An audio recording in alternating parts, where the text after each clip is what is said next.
জলপাইন বড়ার জন্য নুডলস রান্না করব। এখন চুলায় একদম হাঁড়ি বসাই দিয়েছি, পানি দিয়ে দিয়েছি।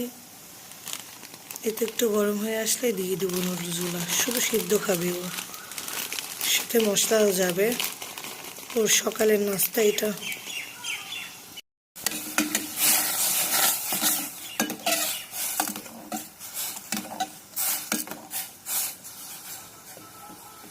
কাটাকাটির জন্য রেডি হয়ে পড়েছি। এখানে পেঁয়াজ কাটাকাটির জন্য পানি নিয়ে নিয়েছি, আর এখানে ভেন্ডিগুলো ধুয়ে নিয়েছি, আরেকটা পাত্রে কেটে কেটে রাখবো। তবে একটা কথা বলি, এই খাবারটা কিন্তু আমাদের কাছে স্পেশাল। স্পেশাল কেন বলি? নিজেদের গাছের, নিজেদের বাগানের, ছাদ বাগানের। খুবই আনন্দ লাগছে, মানে ভালো লাগছে যে আমাদের ছাদ বাগানে ভেন্ডি হয়েছে, আর সেই ভেন্ডি তুলে আমরা খাচ্ছি।